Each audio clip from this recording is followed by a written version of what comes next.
चाहती हूँ मैं केजीएफ सुना है आपने? हाँ, केजीएफ में मैं पैदा हुई हूँ, तो मेरी पैदाइश की जगह है। जिसने मूवी बनी है वही कर्नाटक में बनी है। तो कर्नाटक केजीएफ में मेरी पैदाइश हुई है और मैं एक मुस्लिम कंजर्वेटिव फैमिली से हूँ। और वहाँ मेरे पिताजी जो थे वो सरकारी बस ड्राइवर थे, इंस्ट्रक्टर थे, ड्राइविंग सिखा रहे थे ड्राइवर्स को। मेरी माँ हाउस वाइफ थी। मेरी माँ को सिर्फ 25 साल थे, मेरे पिताजी को 30 साल थे। हम लोग 4 बच्चे थे। मेरे पिताजी का डेथ हो गई। उस टाइम में आपकी उम्र कितनी थी जब पापा की डेथ हुई? 2.5 साल की थी। 2.5 साल में इनके अब्बू डेथ कर गए थे। मैं और ये मेरी बहन, हम लोग ट्विंस हैं। इनका नाम अक्षय नदीर है।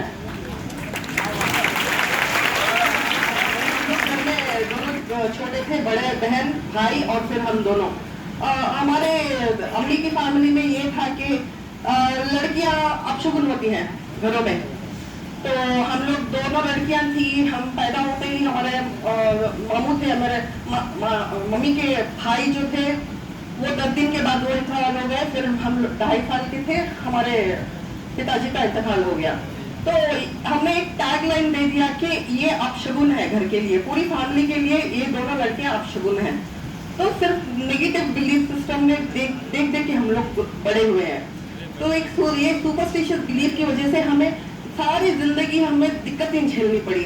जब हम छोटे थे, खेल रहे थे हमारे कजिन्स के साथ, तो हमारे कजिन्स बोलते थे कि इनके साथ मत खेलो क्योंकि ये अपशगुन है, इनके पिताजी को यही खा गए तो इनके साथ नहीं खेलना है। तो हमें लाइफ में बच्चों को क्या चाहिए? प्यार होता चाहिए, एजुकेशन चाहिए, एक पैम्परिंग चाहिए, एक कंफर्ट जोन में रहना चाहते हो बच्चे, पल्ले बड़े होना चाहते हैं।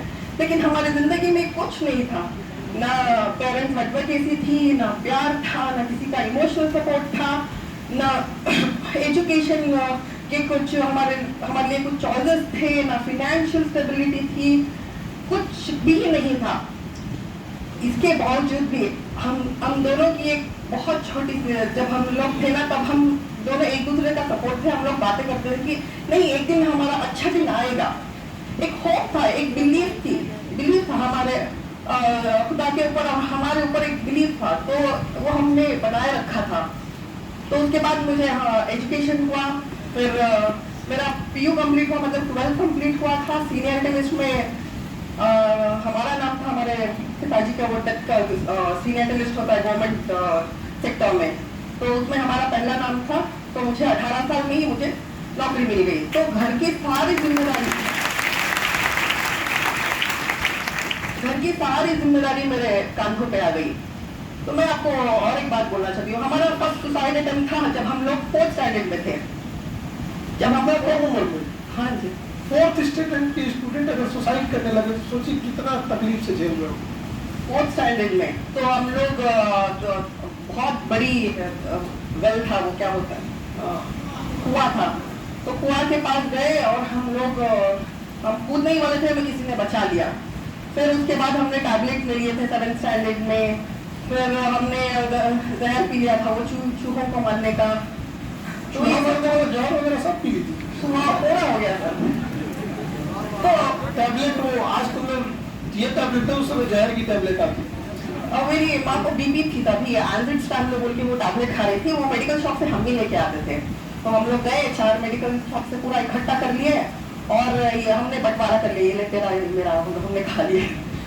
तो वहाँ भी हम लोग को मेरी माँ के बारे में नेगेटिव नहीं बता रही हूँ, मैं फिर भी आपको एक बात बताना चाहती हूँ सर, क्योंकि मैं सच्चाई में बिलीव करती हूँ। हमने जो टैबलेट खाए थे उसके बाद हमें एक रूम में डाल के बंद कर दिया था 3 दिन तक। ना खाना, ना पानी, ना हॉस्पिटल, कुछ भी नहीं। सिर्फ मेरी माँ आती, शाम में दरवाजा खोलती और देखती, वो क्या देखती थी, उनके दिमाग में क्या था आज दिन तक मुझे नहीं पता है, वो अल्लाह के पास है। देखती होंगी कि आप अभी जिंदा है या नहीं है, लेकिन ऊपर वाले ने, खुदा ने जिंदा रखा, क्योंकि 140 करोड़ लोगों के लिए आपको गोल्ड मेडल जो लाना था।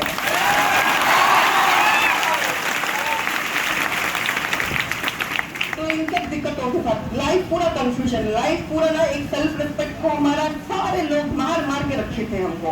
ना घर में इज्जत थी, ना हमें स्कूल में कोई चाहता था, ना हमें बाहर जो हमारे जो रिलेटिव्स होते थे वो चाहते थे, कोई नहीं चाहता था। सिर्फ नफरत नफरत नफरत देखा है मैंने जिंदगी में।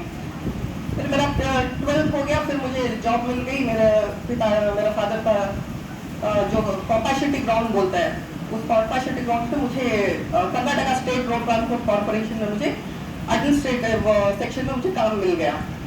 तो वहां पे मुझे दूसरा डिस्क्रिमिनेशन देखना पड़ा। मुझे ये देखना पड़ा कि वहाँ जो मेरे सीनियर्स थे वो बहुत सताते थे वो, और मेरे बहुत सारे कोलीग्स ये बोलते थे कि आप मुस्लिम्स हो, आप पाकिस्तान चले जाओ, आप टेररिस्ट हो। मुझे बहुत दर्द होता था मेरे सीने को, मुझे इतना दर्द होता था कि उसका जवाब मैंने दिया। मैंने जवाब ऐसा दिया कि हमारा जो नेशनल फ्लैग है वो बाहर देशों में रिप्रेजेंट, इंडिया को रिप्रेजेंट करके पाकिस्तानी कहते थे मुस्लिम हो तुम बाहर चले जाओ, पाकिस्तान चले जाओ। आज उन लोगों के मुंह पे इससे बड़ा तमाचा क्या हो सकता है कि तिरंगा ऑस्ट्रेलिया कोई भी किसी भी गेम में कोई गोल्ड मेडल लाता है तो उस देश का नेशनल एंथम बजाया जाता है, वहां पे राष्ट्रगान बजाया जाता होगा। तो कितना गर्व का महसूस होता होगा कि जब भारत जाकर जनगण मन गाया गया होगा। बहुत मेरा तीसरा कॉम्पिटिशन था। पहला लास्ट ईयर साउथ कोरिया में Asia Pacific master weightlifting championship में मेरा 3 गोल्ड हुआ। मैं हिंदुस्तान की पहली महिला हूँ, मुस्लिम पहली महिला हूँ कि आज दिन तक किसी ने वेटलिफ्टिंग में गोल्ड मेडल लेके आया है। ग्रीस में लास्ट ईयर नवंबर ग्रीस में मेरा सिल्वर मेडल हुआ है। तो वहाँ पे वर्ल्ड चैंपियनशिप का सिलेक्शन था, तो वर्ल्ड चैंपियनशिप सिलेक्शन हुआ है। वो वाली कहानी भी आप कंटिन्यू रखिए, बहुत खतरनाक है वो। जो आपका जॉब हो गया वहाँ पे डिस्क्रिमिनेशन करने लगा फीमेल के नाते, कभी मुस्लिम के नाते, उसके बाद वाला। तो मैं ये कह रही थी कि हमें इंसान को ना कभी भी जब हमें कोई बेइज्जती कर रहा है, हमको रिएक्ट नहीं करना है, उसको रेस्पॉन्ड करना पड़ेगा। रेस्पॉन्ड ऐसा करना पड़ेगा कि वो इंसान ना उसकी लाइफ में किसी को दूसरों को ह्यूमिलेट नहीं करेगा। तो कभी भी हमें लाइफ में रिएक्ट नहीं करना है, हमको सोचना है, समझना है वो क्यों हमें ह्यूमिलेट कर रहा है। तब हमें पता चलेगा कि हमारा स्तर नीचे है, हमारा स्तर ऊपर उठाना चाहिए। जैसे BR डॉक्टर अम्बेडकर साहब ने अपनी पूरी जिंदगी ह्यूमिलिएशन देखा है, फिर भी उन्होंने क्या किया, he converted his anger into resolution. वो करना है हम सबको। तो इसी रास्ते में निकल पड़ी थी। फिर मैंने मेरे जॉब में जितने भी दिक्कतें आई फिर भी मैं सहती रही, और फिनेंस मुझे सैलरी आ रही थी ना तो मैं बहुत खुश थी, क्योंकि घर के हालात बहुत ही खराब थे। तो सैलरी लेके आके पहले मेरे माँ के चरणों में मैंने रख दिया फर्स्ट सैलरी। तो वहाँ से हमारा एक फाइनेंशियल स्टेबिलिटी थोड़ा ठीक होने लगा। और उसके बाद जब मेरे 21 साल 22 साल शुरू हुए थे तो मेरी शादी हुई। शादी मैंने सोचा कि अभी चलो पूरे प्रॉब्लम सॉल्व हो जाएंगे लाइफ में, अभी मैं सेट हो जाऊंगी। इंसान कभी सेट नहीं होता, मरने के बाद ही सेट होता है। तो मैंने सोचा कि अच्छा चलो मेरी शादी हो जाएगी, अच्छा लड़का ठीक ठाक है देखने के लिए सब।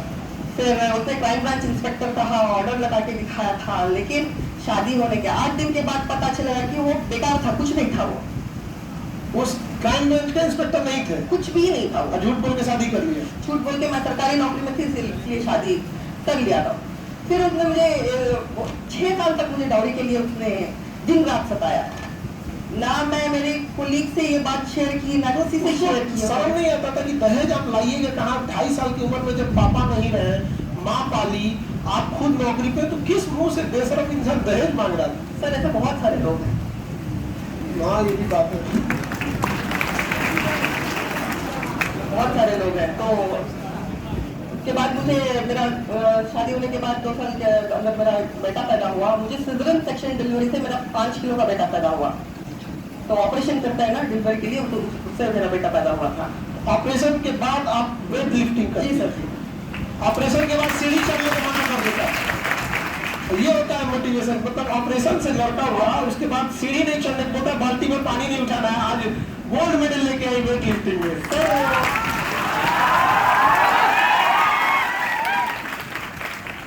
मेरा एक वर्ल्ड रिकॉर्ड है, आप गूगल कर सकते हैं कि सिजरन सेक्शन डिलीवरी के बाद मैंने 300 किलो वजन उठा के मैं दुनिया की पहली महिला बनी हूँ कि सिजरन सेक्शन के बाद इतना वेट उठाने वाली। तो जिसकी वजह से मुझे the iron lady of India का खिताब मिला है, अवार्ड मिला है। वो squat dead of bench press था 300 किलो, जो मैं यहाँ कॉम्पिटिशन जाती हूँ, वो ओलंपिक वेट लिफ्टिंग होता है। तो उसके बाद मैंने 6 साल उसके साथ मैंने बहुत सहा। पूरा वक्त ना मेरे खिलाफ ही चल रहा था, मेरा वक्त ही नहीं आया था। कब तक मेरा वक्त नहीं आया था, आप लोगों को मैं बताती हूँ, जब तक मैंने अपने आप के ऊपर बिलीव नहीं किया था। मैंने जब मेरे ऊपर मैंने यकीन रखा, जब मैंने ये इख्तियार किया कि अल्लाह ताला ने सबको समान के साथ ताकत दिया है और सोच दिया है, अखलाक दिए हैं, ताकत दिया है। जब तक मुझे ये बात समझ में नहीं आई थी, तब तक मैंने पल पल, मेरा every single second of my life was a battle. तो घर में कोई नहीं था, अच्छा ये सही है, ये गलत है, ये करना है, ये आगे बढ़ना है, एजुकेशन में आगे निकलना है, नौकरी करना है, कुछ भी नहीं। जब मैं 9th स्टैंडर्ड थी तब से मेरी शादी कराने पे तुली थी मेरी माँ। तो अब लाइफ में ना सर, स्पेशली साउथ में मैं बोलती हूँ, लड़कियाँ बहुत ही सफर कर रही हैं। ये नॉर्थ में थोड़ा फ्रीडम मिल जाता होगा, लेकिन नॉर्थ वालों को लगता है कि साउथ में फ्रीडम मिल रहा है, नहीं। और साउथ वालों को लगता है एक्चुअल में लड़कियों को हर जगह जिसको जितनी ताकत है वो उस ताकत से इनका पैर खींचने में लगा हुआ है। अब ये डिपेंड करता है कि कितना ताकत, जैसे आपके यहाँ आपके फैमिली को जितना ताकत था उसने पूरी ताकत लगा दी आपको पीछे खींचने के लिए। इन लोगों के साथ भी लगभग वैसे ही हो रहा है, कमो बेश हर जगह की कहानी वैसी ही है। बस आप जैसे कुछ लोग आगे आ जाए तो हिम्मत आएगा ये पूरी लड़कियों को। तो एक दिन ऐसा आया कि उसने मुझे घर से बाहर निकाल दिया, क्योंकि उसके बहुत सारे, उसको मेरा अलावा सभी लड़कियां पसंद थी, तो उसने मुझे बाहर निकाल दिया 6 साल बाद। ऐसा इंसिडेंट हुआ, मैं नहीं बताना चाहती, वो मेरा जब मूवी आएगा सिल्वर स्क्रीन पे आप तब देख लेना ये बात।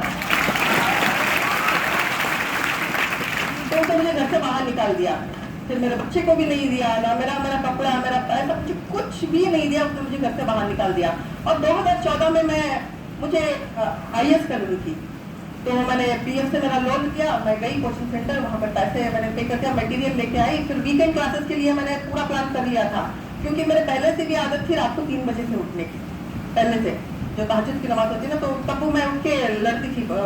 मेरे अबू को तूने क्यों लिया, तो मैं तीसरी क्लास से, तो आप तब से लड़ ही लड़ रही थी। आप लोग में जो मुसलमान होंगे उन्हें पता होगा तहज्जुद की नमाज वो रात में पढ़ी जाती है, जब आप सो जाते हैं उसके बाद बीच में फिर उठना होता है, और वो सबसे मतलब टफ एक तरह से कदी नमाज तहज्जुद की नमाज, जो तभी पढ़ा जाता है जब आपको कोई एकदम सुपर स्पेशल कुछ चाहिए। तो ये उस नमाज में पढ़ के खुदा से ही लड़ती थी कि मेरे अब्बू को क्यों छीन लिया 2.5 साल की उम्र। होता है, तकलीफ का लेवल समझिए उस टाइम का, क्योंकि कोई नहीं था ना हमारी बात सुनने वाला। किसको सुनाते हैं, किसको हमारे ये जो दिल का दर्द है किससे बांट लेते हैं, कोई नहीं सुनता है। जब तक आपको जिंदगी में कुछ करके खड़ नहीं जाते, कोई आपकी बात सुनेगा नहीं, और आपको कोई नहीं केयर करेगा। आपके इमोशंस, आपकी फीलिंग किसी को कुछ भी मायने नहीं रखते हैं। तो आपको कुछ करना है जिंदगी में आगे बढ़ के। तो मुझे तब से, मैं जब तीसरी क्लास पढ़ी तब से मुझे आदत थी उतने बजे उठने की। फिर मैंने प्लान किया और वीकेंड क्लासेस के लिए IAS कोचिंग के लिए मैंने तैयारी की। एक ही क्लास जाके मैं आई थी, फिर देखा घर में आके तो पूरा ना जला के मेरा मटेरियल पूरा राख कर दिया था। मेरे सपने वहीं पे जल गए। मेरे एक ही उम्मीद थी, क्योंकि मैंने करस्पॉन्डेंस में BCom किया था और MBA फर्स्ट ईयर किया था, मेरे पास सेकेंड ईयर के लिए पैसे नहीं थे मेरे पास, मैंने नहीं किया था तब। तो मैंने सोचा नहीं, एजुकेशन ही मेरा एक आगे निकलने का तरीका है, तो मैंने ये किया था, जला दिया था उसने पूरा किताबें मेरी। फिर मैंने जब घर से निकाला था तो मैं कोलार से बैंगलोर गई, ट्रांसफर करवा के, मेरा जॉब जो था ट्रांसफर करवा के बैंगलोर चली गई मैं हेडक्वार्टर्स में। वहाँ जाके मैंने छुट्टी डाल के फिर मैंने IAS क्लासेस लेना शुरू किया। जैसे आप बच्चे हैं, आप वैसे बच्चों के साथ बीच में बैठ के मैंने पढ़ाई शुरू की, क्योंकि मेरी ख्वाहिश तो कोई नहीं पूरी करने आएगा, मैं ही करना, मेरी ही जिम्मेदारी है। वो पूरा जो एजुकेशन होता है या कोई भी ख्वाहिश होती है, वो ये ब्लेजर मैं कभी भी जाती हूँ तो मैं ब्लेजर क्यों पहनती हूँ पता है मुझे? जब PU के बाद 12th क्लास के बाद BBM शुरू हुआ था, BBM डिग्री जो होता है, तो उसमें लड़कियां ब्लेजर पहन के जाती थी, तो मुझे वो करना था, लेकिन मैंने किया नहीं, मेरे हालात ऐसे नहीं थे, तो मेरी ख्वाहिश मैंने तब नहीं पूरी की, मैंने अब पूरी कर रही हूँ।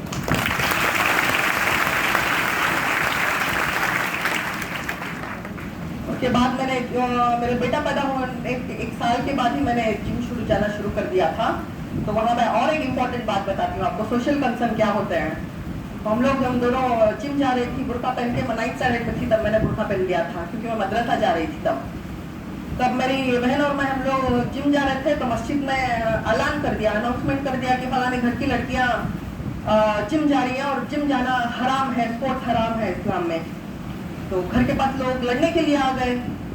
तो सोचिए, वक्त ना बिगड़ता जा रहा था, हमारे फेवर में था ही नहीं।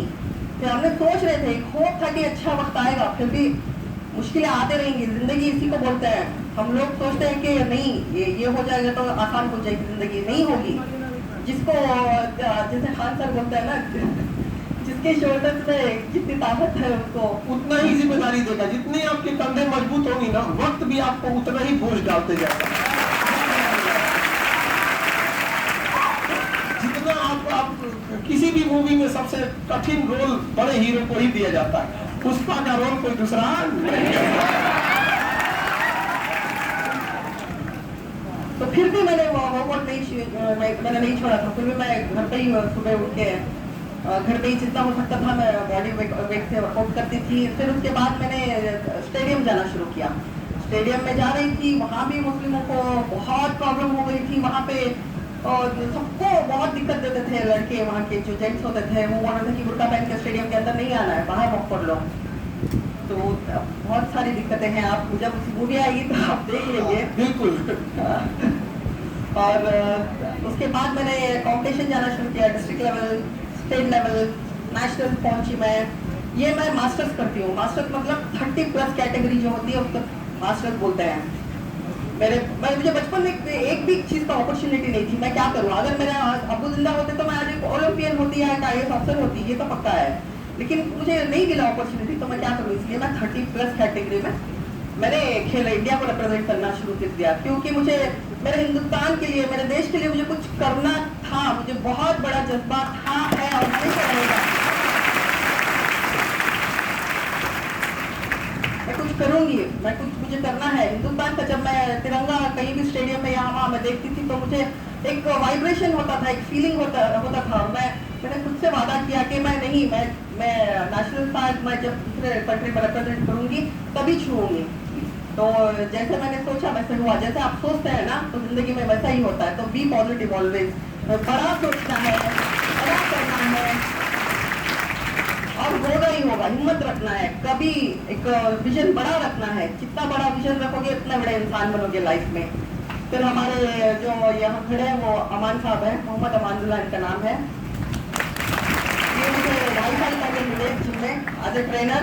तब मैं बहुत डिप्रेस थी लाइफ में। तब तक मेरे 7 अटेम्प्ट हो चुके थे लाइफ में, सुसाइड अटेम्प्ट हो चुके थे। जब इन्होंने मुझे जब मैं इनसे मुलाकात किया तो यही मुझे आके बात कर रहे थे, आप इतना ज़्यादा वेट कर रही हैं, आप क्या करना चाहती हैं लाइफ में, आप कौन हो। तो ऐसे ही हमारी मुलाकात हुई, ये मुझे इंस्पायर करते रहे और मुझे जो मैं बहुत डिप्रेशन में थी उन्होंने मुझे बाहर निकाला और तब से ज़िंदगी अच्छी चल रही है अल्हम्दुलिल्लाह।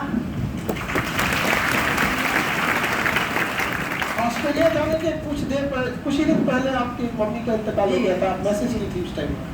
ऑस्ट्रेलिया जाने से 10 दिन पहले मेरी माता इंतकाल हो गया था।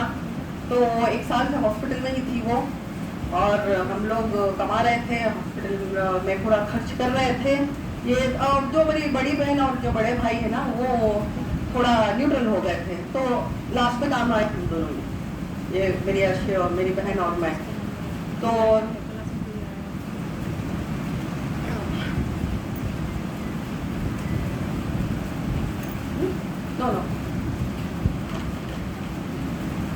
मेरी अम्मी का इंतकाल हो गया था। मुझे बहुत दर्द हो रहा था तब। फिर मैं वो डिप्रेशन आपका जब मैसेज आया था कि आपकी माँ के बारे में हम सुने, तो हम उस समय एकदम टेंशन में आ गए कि अब ये किस तरह से एक छोड़ के इंडिया ऑस्ट्रेलिया जाना है। और एक लेडी जिसको घर से इतना सताया गया हो, सीजेरियन सेक्शन से जब किसी के लड़का होता है तो उसे बहुत सारे प्रिकॉशन फॉलो करने होते हैं, आप तो जानते हैं इस सिचुएशन। तो हमको ना एक दिल में उदासी थी कि अब पता नहीं क्या होगा मेरा देश के लिए, क्योंकि मेडल तो आपको मिला है लेकिन फख्र पूरे देश के 140 करोड़ लोगों को है। तो हम नहीं करे, लेकिन फिर भी जब बाप रिकम कहेगी आप टेंशन नहीं लीजिए 140 करोड़ लोग हैं, पूरा गोल्ड मेडल ही लेके आना है। और जब लास्टली फाइनल मैसेज आया ना और गोल्ड मेडल पहना हुआ और पीछे से वो जो तिरंगा झंडा, तब हमको लगा कि वाह क्या ग्रेट वर्क है।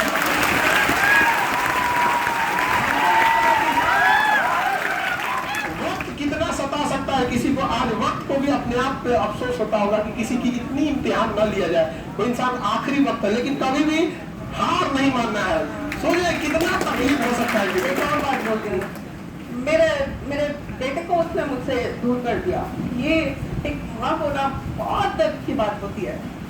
और मैं जब भी रात के 2 बजे भी मेरी आंख खुली थी तब मेरे आंख में आंसू रहते थे। तो मुझे वो जब मैं वर्कआउट करती थी तो मैं हुडी पहन रही थी, पहन के वर्कआउट जब मैं कर रही थी मुझे नहीं पता चलता था कि मेरा आंसू कौन था और मेरा पसीना कौन था है। तो मेरा बच्चा मुझे आज दिन तक भी बात भी नहीं करता है। जब भी वो मैंने लास्ट टाइम बात करने की उससे कोशिश की थी, मैं गई थी तो उसने कहा आप कौन है। मैं वहाँ से जो वहाँ के डिप्टी कमिश्नर है ना, उनके हेल्प की थ्रू से वो बच्चे को बुलाया था और उनके ऑफिस को बुलाया था, लेकिन उसने मुझे पहचानने से भी मना कर दिया। उसको पता है वो मुझे बहुत नफरत करता है। एक दिन ऐसा आएगा वो मुझ पे गर्व करेगा। बिल्कुल आपको इतना कंजर्वेटिव होने की जरूरत नहीं है। जब इंसान छोटा होता है ना उसका अपना परिवार होता है। आपके लिए 140 करोड़ परिवार है यहाँ पर। ये सब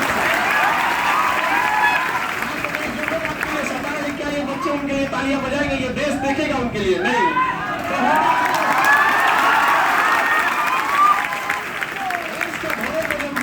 घोड़े को लगता है कि उसे तकलीफ दिया जा रहा है, जबकि हकीकत में कि उसका मालिक उसे जिताना चाह रहा होता।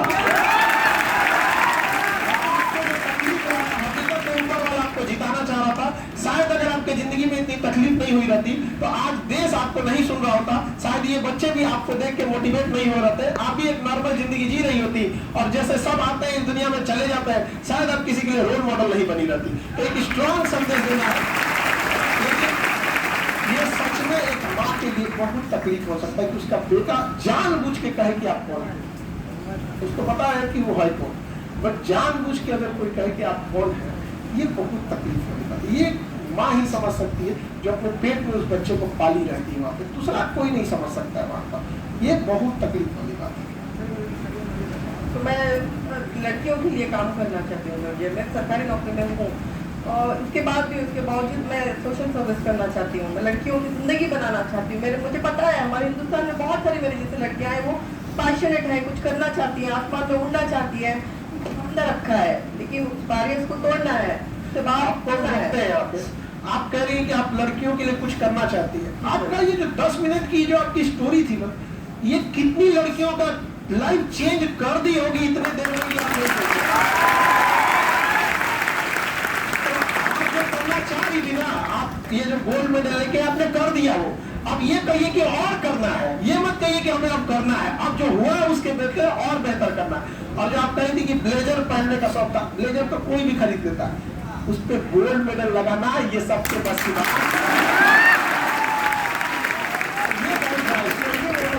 जो मैंने वर्ल्ड रिकॉर्ड किया है। एक मिथ है, स्पेशली हिंदुस्तान में एक मिथ है कि सिजरियन सेक्शन डिलीवरी के बाद हम वजन नहीं उठा सकते और सीढ़ियों पे नहीं चल सकते। तो ये एक मिथ है, स्टीरियोटाइप थिंकिंग है। इसको इस वजह से ये स्टीरियोटाइप थिंकिंग ब्रेक करने के लिए अभी तो बिजनेस हो चुका है हॉस्पिटल का सिजरियन सेक्शन के लिए। तो लड़कियां सब अपने आप को जैसे डिसेबल्ड हो जाते हैं सर्जरी होने के बाद, ऐसा समझ रहे हैं। तो ऐसा होता नहीं है। ये सोशल कॉज के लिए, लोगों को दिखाने के लिए, ये सिर्फ एक मिथ है। इसलिए मैंने 300 किलो वजन उठा के ये स्टीरियोटाइप ब्रेक करके मैंने सोशल कॉज के लिए एक्टिव रह सकती हैं लड़कियाँ सिजरियन सेक्शन डिलीवरी के बाद भी। तो ये प्रूव करने के लिए मैंने ये वर्ल्ड रिकॉर्ड किया था। और मेरा दूसरा वर्ल्ड रिकॉर्ड अभी शॉर्टली 2 महीने में है कि मैं स्कैनिंग ट्रक जो है वो खींच रही हूँ। तो फिर भी नेक्स्ट अगेन मैं वर्ल्ड की सबसे पहले महिला होंगी जो सिजरियन सेक्शन डिलीवरी के बाद ट्रक फुल कर रही है।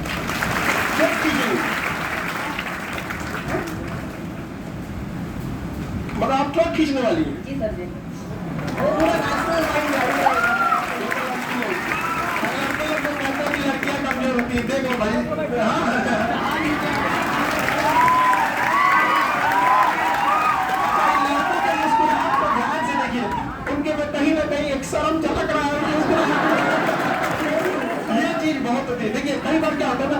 तो ये लाइन है ना, हम इसे छोटा नहीं कर रहे, बट आपने क्या किया ना, ऐसे कर दिया है आपने।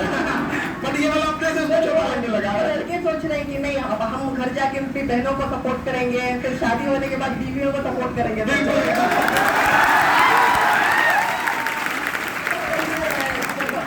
मुझे कॉल्स आ रहे थे बैंगलोर से या कहाँ से आ रहे थे पता नहीं के, और अरे आपने जो मेडल जीता ऑस्ट्रेलिया में उसका सर्टिफिकेट भेजो, वो भेजो, मुझसे से कॉल कर रहे थे। और फिर पता चला कि वहाँ स्पोर्ट्स डिपार्टमेंट में जाके उन्होंने कहा कि उनका सर्टिफिकेट मंगाइए वो सब। तो भगवान का देखिए क्या चमत्कार होता है, जो वहाँ पे 3 कॉम्पिटिशन में थे, तो 3 कॉम्पिटिशन मुझे एक ही मेडल मिला, तो दूसरे 2 ऑस्ट्रेलियन वालों थे। और वहाँ पे वो मुझे कॉम्पिटिशन, वो 2 कॉम्पिटिशन मेडल नहीं हुआ। फिर उन्होंने मुझे आफ्टर सिविल सेक्शन डिलीवरी के बाद लिफ्टिंग कर रही है, ये एक यूनिक केस है बोल के उन्होंने मुझे मेडल से सम्मानित किया है। तो उन्होंने वहाँ से ऑस्ट्रेलिया से मेल भी मंगवा लिया है। मतलब उसके बाद भी उनको भरोसा नहीं हो रहा है, तो ऑस्ट्रेलिया से मंगाया है कि इसको मिला है कि नहीं मिला। वाह, हम यही पीछे पड़े हैं। मतलब कामयाब इतना बनिए ना कि लोग आपको रोकने के लिए कोशिश नहीं, साजिश करते हैं। लेकिन कितना ही कर सकते हैं कि सूरज कितना चमक ले, समुद्र नहीं सुखा सकता। बहुत इंस्पायरिंग स्टोरी आपकी, और इतना संघर्ष की कहानी। अब इतने संघर्ष के बाद बहुत लोगों की कहानियां आती हैं, वो अपने आप को स्टेबल बना लेते हैं, अपने परिवार के लिए हो जाते हैं, पैसे से फ्री हो जाते हैं। लेकिन आपने जो इतना संघर्ष करके एक देश का नाम रोशन किया है, उस 140 करोड़ लोगों में हम लोग भी हैं जिसको आपके ऊपर नाज है, और इस देश के लिए जो आपने गोल्ड मेडल लिया है, बहुत बहुत और वो मुझे ट्रेनिंग में सब कुछ मैक्सिमम क्रेडिट जाता है। बहुत आप लोगों को बहुत बहुत बधाई, बहुत बहुत कांग्रेचुलेशन। और ऐसे ही सारे लोग सपोर्टिव रहे ताकि बेटियां जो है वो उड़ सके। एक पक्षी कभी भी अपने एक पंख से नहीं उड़ सकता। तो सोचिए अगर इन्हें घर में रख दिया जाता तो शायद देश का आज गोल्ड मेडल कम हो जाता। तो मैं बहुत बहुत आपका कांग्रेचुलेशन, और आप लोगों के लिए भी बहुत बहुत आपको इंस्पायरिंग मिली होगी यहाँ पे। अब हम लोग कुछ बोला आपको,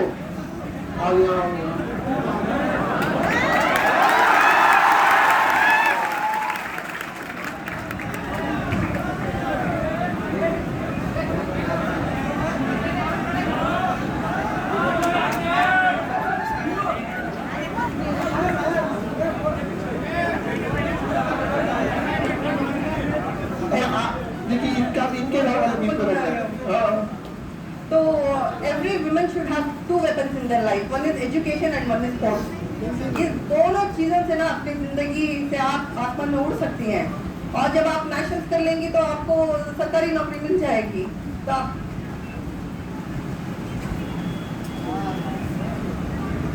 आप ही दिखाना, अभी वीडियो जो ये है वो दिखा रहा हूँ, मान जाएंगे। बिल्कुल, घर वाले लोग देखेंगे तब समझ जाएंगे। और आप भी गोल्ड मेडल लाए तो आप की तो गोल्ड मेडल लाए तो इनको बुला के लाएंगे, आप आइएगा जरूर।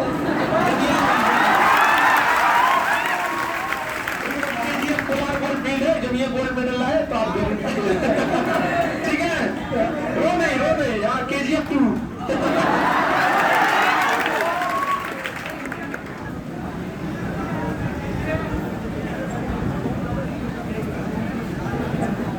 सारे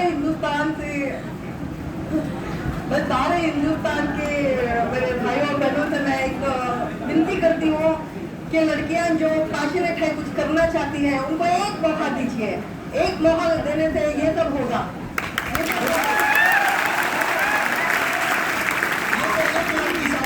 ऐसे तो जाने कितनी लड़कियां हैं जिनके माँ बाप उनका सपोर्ट नहीं करते। उन सारे माँ बाप से हाथ जोड़कर विनती है, एक बार थोड़ा इस बेटी अपनी बच्चियों का एक बार मौका दीजिए।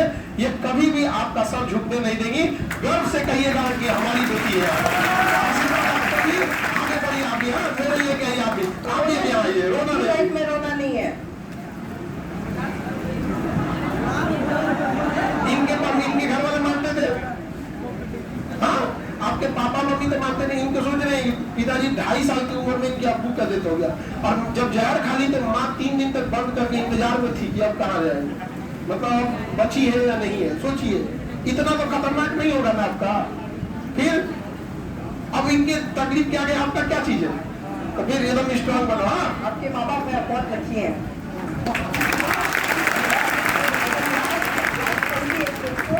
बताना चाहती हूँ। कल मुझे जब मैं एयरपोर्ट आ रही थी, पटना आ रही थी, तब मुझे कॉल आया था। जो मेरे बच्चे को ट्यूशन पढ़ा रही थी मैम, वो उसकी एज 28 ईयर्स है। तो मुझे कॉल किया कि आप कैसे दीदी, बहुत दिक्कतों के साथ मुझे आपका नंबर मिला। तो मेरे अब शादी हो चुकी है, एक बेटी है, और मैं आज सुसाइड करने वाली थी, आपका नंबर मुझे मिल गया। तो मैंने सोचा लास्ट आपको मैं बात कर लूँ, क्योंकि उसकी शादी के बाद जिंदगी बहुत बदतर हो चुकी है। उसको घर में बोलते हैं कि नहीं, तुझे घर में बच्चे पैदा करने के लिए होना चाहिए, घर में तुझे उसके अलावा तेरा कोई हक नहीं है। ना उसका पति उसको 1 रुपया देता है। उसने एमकॉम किया है, पढ़ी लिखी लड़की है। तो मैंने उसको थोड़ा बहुत मोटिवेट किया, उसको मैंने समझाया कि बनना ही नॉट एन ऑप्शन। वो हमारा तो भाग जाना होता है। मौत का मतलब क्या होता है? सामने वाले से डर के भाग जाए, उसको नॉकआउट बोलते हैं। वो स्पोर्ट्स की भाषा में हम हार मान गए, जिंदगी से नॉकआउट हो गए, हम हार मान गए। ये कौन सा चीज होता है यहाँ पर? जब कुछ नहीं है तो देश के लिए करना है। जब परिवार नहीं साथ दे, कुछ नहीं साथ दे, तब दिखाना है कि पूरा देश साथ देगा। ठीक है, मेहनत करिएगा। आप भी एक दिन आप भी आइएगा दीदी की जैसे, ठीक है? ठीक है, आप लोग को ऐसे मेहनत करते रहना, लड़का या लड़की सभी। आप सबको यहाँ पे लाइफ में कुछ चैलेंजिंग होंगे, लेकिन आज सबको अपनी अपनी तकलीफ छोटी लग रही होगी। ऑटोग्राफ सब मांगने लगेंगे तो मैम थक जाएंगे ऑटोग्राफ देने।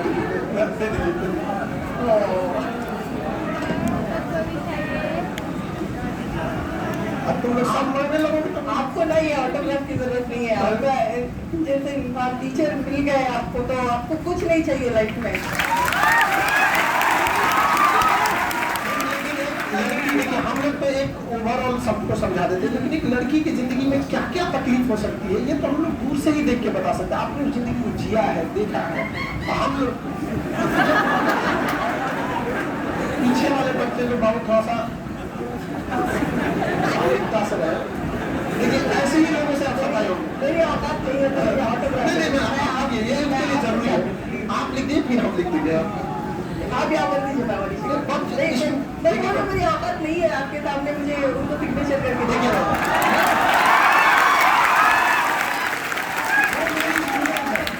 मेरी स्टूडेंट है, उनके लिए हम मेरे लिए चाहिए। अच्छा, ये हाँ, मेरे लिए।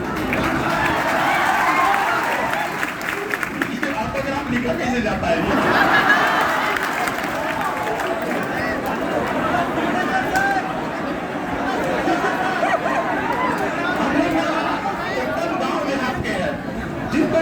मतलब जो सेलिब्रिटी वाला कल्चर है, कुछ पता ही नहीं रहता हम लोगों को।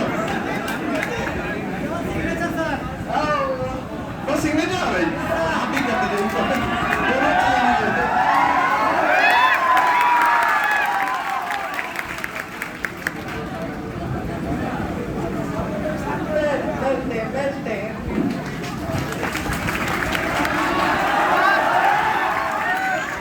बताइए, आगे बढ़िए।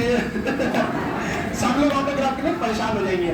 बाकी आप सब लोग मेहनत करिए बढ़िया से, और देश का नाम ऐसे ही रोशन करिए।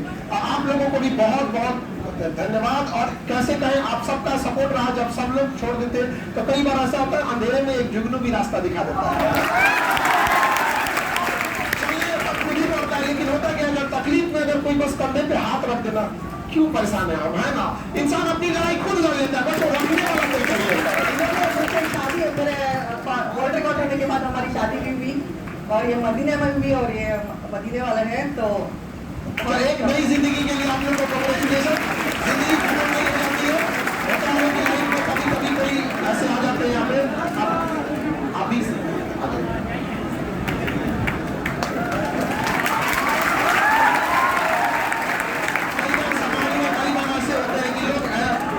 इस टाइप से कई बार होता है ना कि समाज में लोग बहिष्कार कर देते हैं, लेकिन जिंदगी रुकती नहीं है, हमें जीना पड़ता है। और लोग कहते हैं कि वक्त के साथ हम लोग जीना सीख जाते हैं। हकीकत ये है कि हम लोग वक्त धीरे धीरे हर चीजों को सिखा देता है इंसान को ढलना। और आप लोगों को भी एक बहुत प्रेरणा मिली होगी, और बहुत बहुत कांग्रेचुलेशन मैम। और एक और चीज कि हमारा क्लास शेड्यूल इतना बिजी रहता था कि इतना जब मैं मैसेज करता, हमारा तो क्लास में 10 मिनट का गैप रहेगा एक बजे से, तो सर से बात करनी थी, हम इधर रिप्लाई करते थे 5 मिनट में, तब तक कोई आप लोग में डाउट पूछने लगता है, दूसरी क्लास लग जाती है, आपको लगता है 10, 15, 12 से कैंसिल हुआ होगा। और लास्टली होते होते, और जब कॉमनवेल्थ गेम जाना था तो उसके कुछ दिन पहले, लेकिन जब वो हम सुने कि ऐसे मदर का डेथ हो गया, ये हो गया, तो हम भी बड़ा होपलेस हो गए थे, क्या होगा क्या नहीं। लेकिन फाइनली कांग्रेचुलेशन आप सबको गोल्ड मेडल के लिए। Thank you so much.